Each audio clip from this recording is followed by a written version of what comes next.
today is part 2 of the Soundtracker Pro tutorial which I'm doing, and I'm gonna go through a couple of basic commands today just to kind of like add some meat to the bones, so to speak. And of course the last times had there were some comments which asked a few questions and to clarify a few things and things like that. So one of them was the sample packs, where to get the sample packs. Actually, they're available on Aminet, all free, the ST sample packs, and I will leave a link in the description below for those. Also, a friend asked about drum loops and how to beat match and things like that, so I will go through a couple of different methods which I used. I mean, if there's any other methods, that's cool. I'd like to hear about that. Somebody else actually asked me about the sync and clock options, if there's a MIDI clock sync option or something like this. Now, as far as I know, I don't know about any MIDI clock itself. Stupid freaking... I'm not aware of any, I'm not well versed with regards to MIDI and how it works. I'm still kind of, figuring that out. But as far as I know, I cannot see any MIDI clock things. However, in the preferences, in the speed settings, clock in.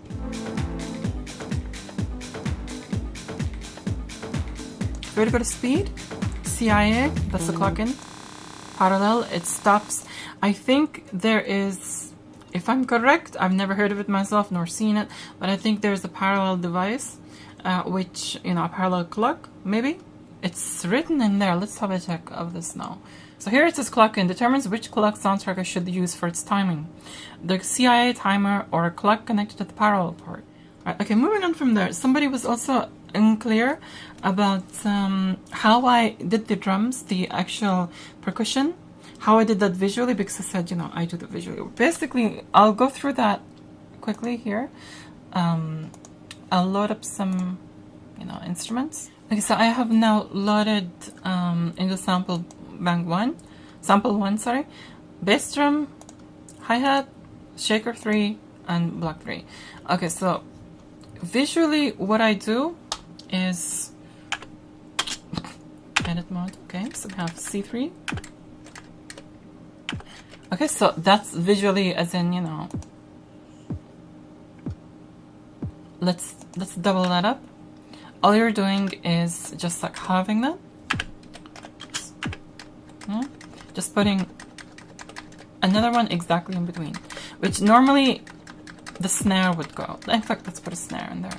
I've loaded a snare in number 5, sample number 5.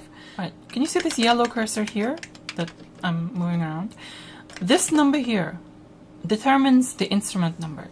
So it determines which one is, this, yeah? So let's say, for example, if number 3, sound number 3 is a shaker, if I were to change that to sound to 3, that second will play a shaker and not a bass drum. Now if I were to change this to number 2, that to number 2, and this to number 3, and then leave the rest number 1, it's like, you can get what I mean. It determines which sound it is. You have number 5, which is the snare, and you just change these to 5. The alternate ones, change it, miss 1, change 1, miss 1, change 1.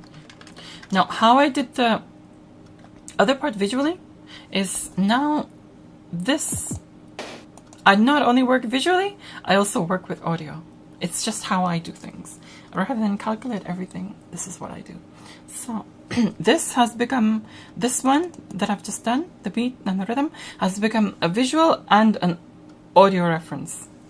So I get the hi-hat. In my mind, I'm visualizing or audioizing, visualizing how that would sound. So it's like doof. So it's like, that's how I'm doing it. With a wood block. Now this is becoming, again, a second reference. Yeah? Now, if I wish to imagine, I've got a rhythm going in mind of how I want the woodblock to sound, yeah? So what I've done is number 3 is number 4 woodblock. So I've done, so I look at it here.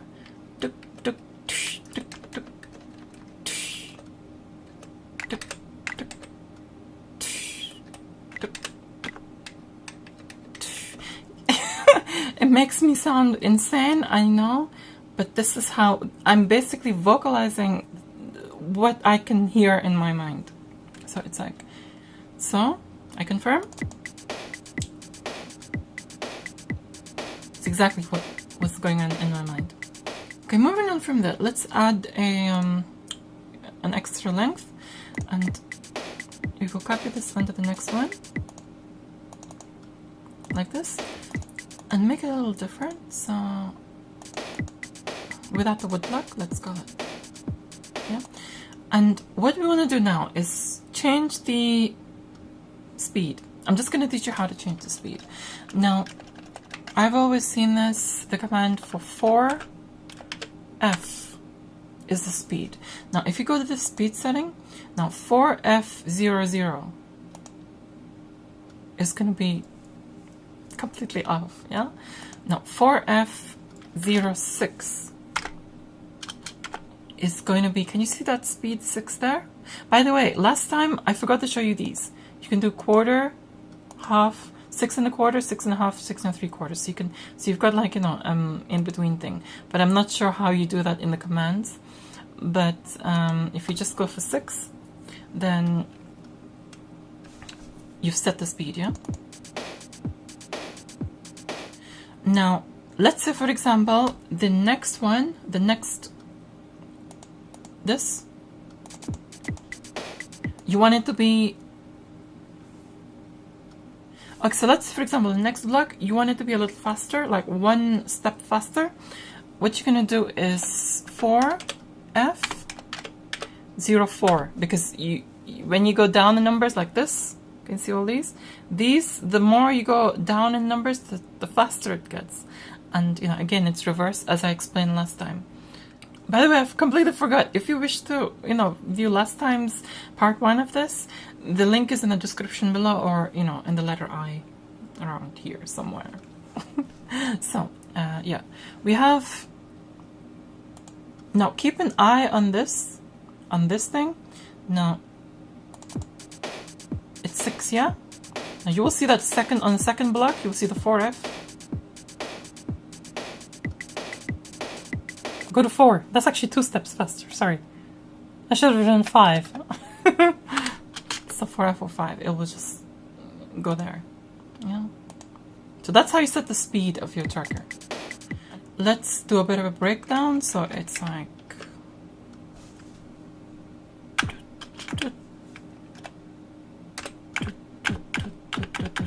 okay.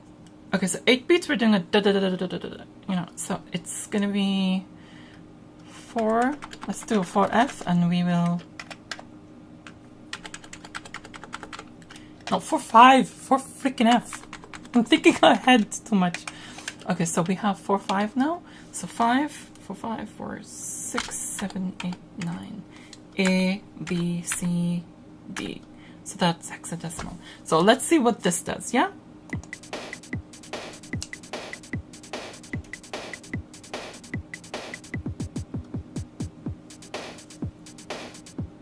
Can you see what that did? The speed slowed down. The speed went down each step wherever I put that command. So that is the speed command, yeah? Okay, so an example where I used the speed command, and this was an accident, a happy accident.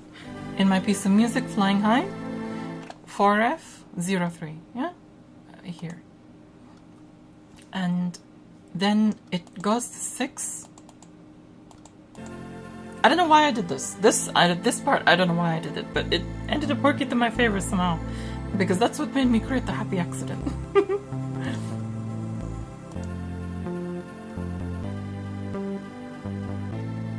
Now, when I was creating the tune here, okay, so speed 6 over here, the happy accident happened when I left it at 3. You know, it's set to 3 when I was messing around with the faster part. Now that's gone to 3. But it still sounds good. That's kind of where I landed on my feet. So, you will notice that I just allowed it. In fact, I set it to 3 then, this one little part. So, you know, things like this, it's kind of, you know, it's interesting to do effects like this. Right, so the next, what we're going to do, I'm not going to overwhelm you with commands, just the basic commands for now. We will do the C command. The C command is like the sound volume. Okay, now, for example, this one here is a synth. Synth as in a pad, strings, whatever you want to call it. That is sample number 18, yeah? Here, you can see.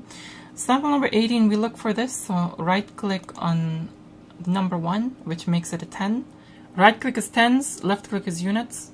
So we do tens, and then 8, we click left, switches the units. So we have this. We come to the right one. Now this is set to volume 40, yeah?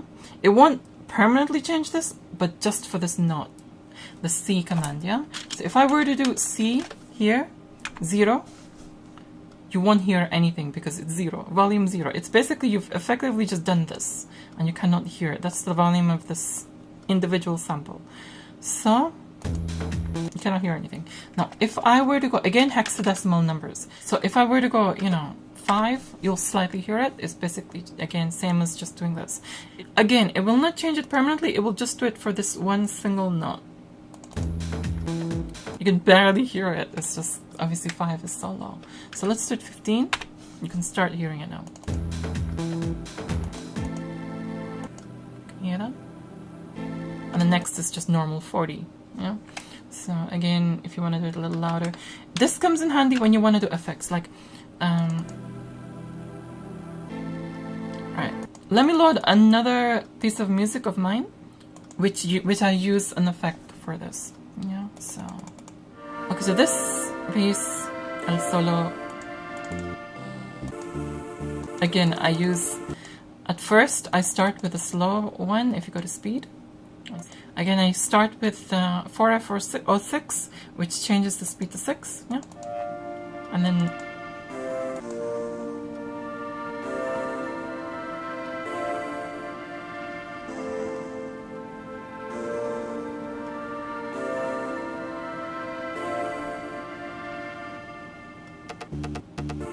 and then it changes the speed. It's gone to 3 now, yeah?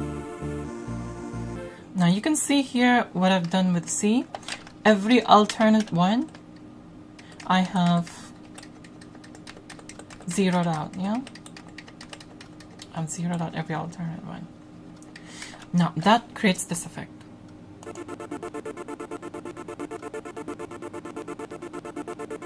You see what has happened here? Now, you cannot do that unless you add the instrument number on all of the entire line, you know, you have to add the, let's say for example, if I were to do a 0, like how it normally is. Okay, the continuous 7 is basically you're telling the tracker that you want to continue the 7. So, you see, it disappeared. It just went doop, and just disappeared. So you have to kind of fill in the 7 here.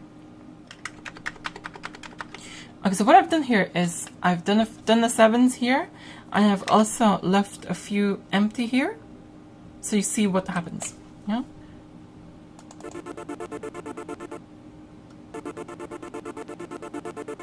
Yeah.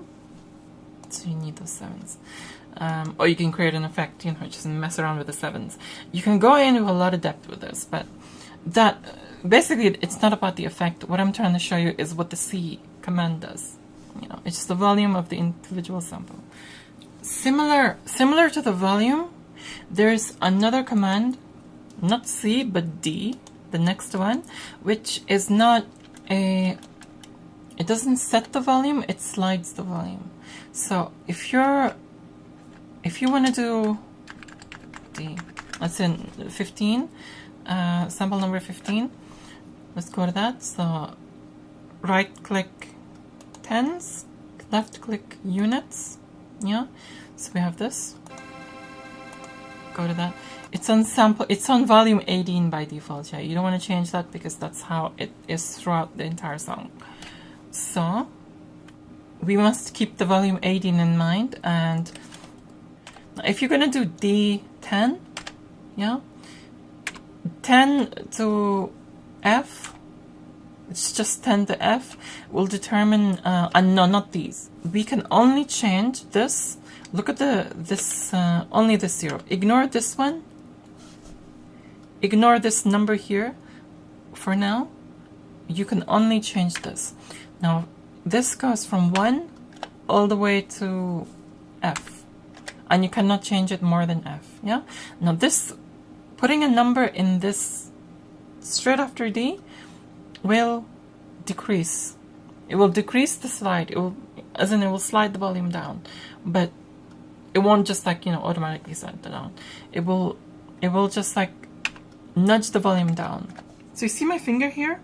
Well, imagine my finger to be like a volume slider, up and down, yeah? Now, basically the D is actually just nudging the volume down. However, it depends on the value. If you put a high value in there, you're slapping it all the way down to the bottom, yeah? If you're putting a low value there, you're just tapping it slightly, so it's going down just a touch. That's what, if you put a D20, you hear there's not much of a difference, yeah? Because what it's doing is it's just nudging it down slightly, so it's like, you heard it go down, but just subtle level, yeah? Now, obviously, if you take it to D F, which is the highest number you can take it, hexadecimal, you can still, it nudges it all the way down and leaves a tiny bit, so you can still hear it very subtle. This side, D, if you leave the middle one empty completely, yeah. Now this side, this number here increases it. This is how this command works differently. Like for example, if you do D50, that will nudge the volume down that much, yeah? Now, if you were to do D5, that would nudge the volume up. So the other line, the second line, nudges the volume up, yeah? So let's do a test here. We'll do D50, which will nudge it down, and then we will do D5 over here, which will nudge it back up. Let's change the speed on this so that it has slower speed so you can see what it's doing. Yeah, you see what it just did. Actually, if you decrease the speed, for some reason, the numbers are more intense. So let's change that to D20 and then change this to D2. Yeah? So, you heard that right? So, that's that. If you wanna, let's delete that. Now, if you want to slide the volume down, yeah, do quite a few D's here, and do like D1, D10, sorry, D10, D10. So do D10 on all the D's, and it will start to slide the volume down, yeah, like. See what I just did? If you don't want the volume to go down that abruptly, leave a space, like zero out every other command, like this, yeah? Yeah, so you have that, and it makes it go down smoother. So it's like, basically what you're doing is like nudge, nudge, nudge, nudge, nudge. Whereas before it was just like, it's making stupid noises. I'm sorry, but this is just how my mind works. So, that. You see that? You hear that, I mean, and see it. Okay, so, and similarly, the same with volume up, yeah? Now, there is another way. Third command I'm showing you here. I'm not going to go through any more commands. Third command I'm showing you here is similar to the D. It does the same thing as D. D is a manual volume slide up or down, yeah? B for Bravo, yeah? That is an automatic volume slide. So if you were to just do B10, you wouldn't have to do more Ds. Understand? It would just be like That's an automatic volume slide, and it only slides that sample or that on that note. It only does it for that note. It doesn't do it globally or anything like this. So you have here B10. Now you can similarly, what you can do is, if this is sliding down, let's make it slide down faster by putting 20. Come in faster. If you were to put like a high number, like let's say 80, yeah, it slides quicker. A bit too quick, very abrupt. B60, yeah. Yeah. Now, if I were to do B60 goes down very quick, and if I were to over here do B6, let's do B3, yeah. If I were to do B3 here, again, what do you think B3 does? Increases. It works exactly like the D command, yeah, that I've just explained. I hope I'm making sense here. Exactly like the D command, which I've explained, except it's a B. It's an automatic version of it. Does the same thing, essentially. So, see what I said?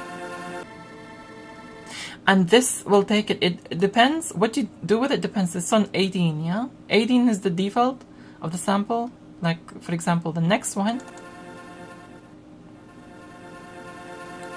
The next note will always be 18, because that's how you set it.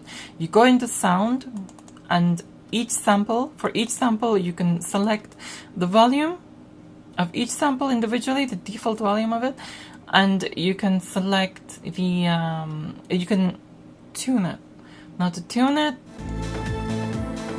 okay, let's say you have the lead tune here, which is sample A, here. Let's go to sample A. That will select 1A. Now, right click for tens on 0. So it goes to sample A, yeah? And it's this. Now, if you have a sample that's sounding a bit off, it doesn't sound quite right, like, you know. It sounds out of tune and it sounds horrible. If I want to accentuate what the freak how wrong it would sound, then it's like, it just sounds, it doesn't go in harmony with the rest of it. What you can do is go into sound here, press the sound button, and it'll bring up this, and you just tune it here. And of course, if you tune it too high, it's still wrong. So you kind of find the tune. You will notice that some of these instruments here, like this, like the bass, already have it set there, because the like number one,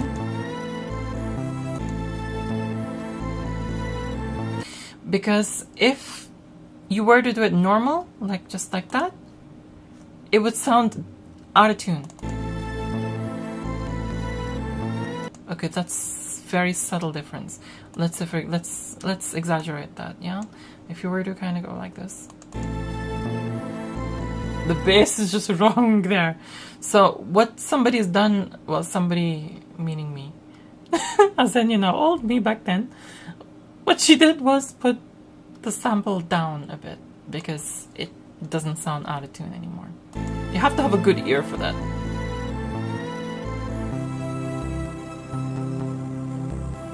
So that sounds good. So I left it there, yeah? We've actually done, you know, today's section here. Let's move on to, let's quickly cover the drum loops and how to beat match. And how I beat match them, which was, you know, the question from in the comments of the last video. So let's make a clean slate here. Clear song, no, yes, I'm sure, because I have these saved. So let's go to samples, and dance loops. What I did with the dance loops is, my brother had a CD back then of just like dance loops, things like that, and I also got some from songs, like remix songs and stuff like this, and I just sampled them all. So I have, from way back, I sampled a lot of dance loops. So now let's load 2 and beat match them.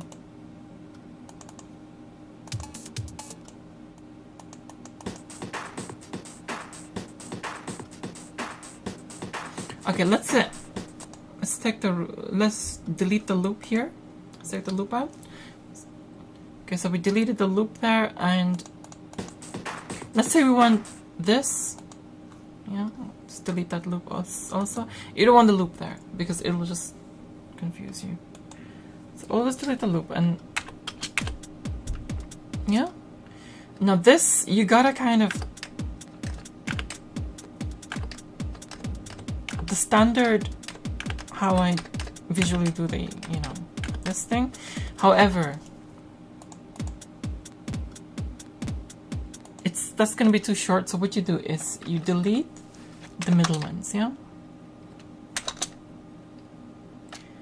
But this, using a rhythm loop in your mud will make your mud very speed sensitive. You're gonna have to be very specific with the speed. Can you see? It doesn't quite hit it. So what you have to do, do not change this and make it too shorter. Yeah? Do you know why? Because you will goof up the set out of the tracker, the beat set out of the tracker. It will just be, you know, so change that back and leave it like this. What you need to do there is see if it needs to go faster. So 5, let's see if that'll work. No, that's too fast because it's cutting out some sample, yeah? So what you need to do is you want to slightly slow that down. So what you change the entire global speed of the mud itself and you slow it down slightly like that. You're getting there. It's a bit too slow. Speed it up a bit. No, it's right. Now, let's say you want to put another one in here and it sounds wrong. I don't know, this may not even sound wrong, it might sound right. So you want to add this into it.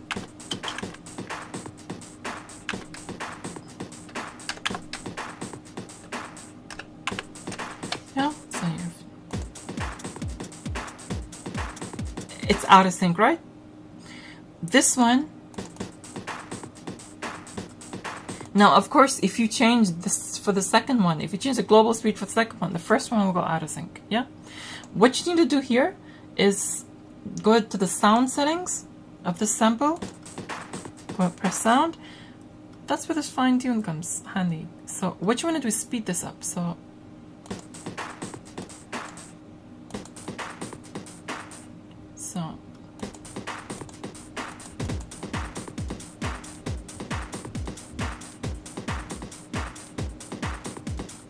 actually it's going too slow.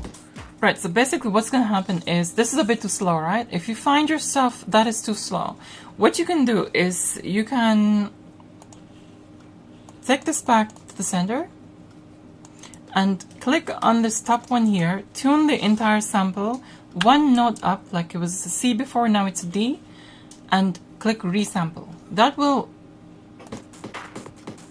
select, that will like speed that up, yeah? So you'll notice, and you'll notice it's too fast. So what you need to do is tune this down here. So it gives you some leeway. I hope you're following that. It's quite a lot to take in. But we've successfully done that right. Now, to make your muds less speed sensitive, due to the dance loops, the best thing to do, and what I tend to do, and what I did eventually with Flying High, is I split up the samples. Like for example, you have, now what I did here, let's delete this second one. I highlighted this, cut that, and use that in the next sample. Like the second part of it is there, the first part of it is here. If you've got the patience for this, every single one, you let's do this properly. Yeah, so let's cut that. second one. Let's cut that, and each beat make it into a separate sample. Yeah, so we cut this, paste it into Sound 2, and then the third one, which is there already, the last one, we cut that, Sound 4. So each one of them has 4 separate parts of the beat. Now this makes it, this is the ultimate, it makes it less sensitive to speed. You can kind of slightly get away with making it a little bit lower high. I'll demonstrate in a minute. So let's kind of do like the structure here, do them all like this. Now what you need to do here is, the first part of your beat is sample number 1, then it's sample number 2, sample number 3, sample number 4, right? So that means you need to, the sample, you see this, I'm pointing at the screen, what the freak. You see the sound here, the sound, what determines the sound. You change that to 1, 2, 3, and 4, and back to 1, 2, 3, and 4. It requires some patience because you're doing it, but it's more stable. Okay, if you were to change the speed here,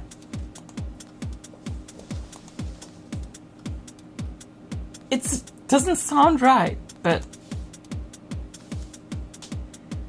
you can slightly, you know, if it's a little bit, a touch above or below, you can slightly get away with it, but it just, I don't know, I just find it very better to do this. So yeah, that's that, and that's how to, you know, beat match your thingy. I was trying to explain it to my friend through, you know, chat, and it was impossible. It was actually impossible explaining all this that I've just done in the words. So this, I just decided, you know, I'll just explain it this way. It's just so much freaking easier. You will see what I've done with Flying High. Let's find this again. So you will see this. That's the first one. You will see that I have split the samples up here. So 2, that's 3.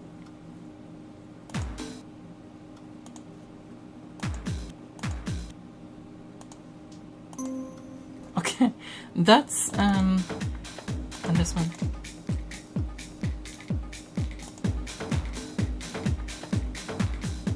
The advantage to dividing the beat to this extent is that you can actually be more creative with the beat. The first part of the beat, you can make the third part come next or the fourth part come next, depending on, you can have more creativity over the beat. You can make it your own, rather than it just be a loop that's like the same sounding generic loop again and again and again. You know, you can rearrange it, rearrange the loop of it, which order, which beat comes first, or second or third. So that makes it more, you know, and that's exactly what I've done here. You'll notice it's not just going 1, 2, 3, 4, 1, 2, 3, 4. It's like 1, 3, 4, 2, 2, 3, 4, 1. You know, it's kind of, it makes it sound interesting. It makes it sound more dynamic. Right, so that is all for today. I think I've, again, I put a little bit more meat on the bones of the last one. Last one was just like how a mod works. So next time what I'm going to do is going into a few more commands, things like that, and also a bit more depending on if anybody has any more questions in, you know, today's video. And yeah, so do leave your comments there. Thanks so much for the likes, the shares. Do leave your thoughts in the comments below, and of course don't forget to check out my other videos, and do subscribe for more. For now, I say adios.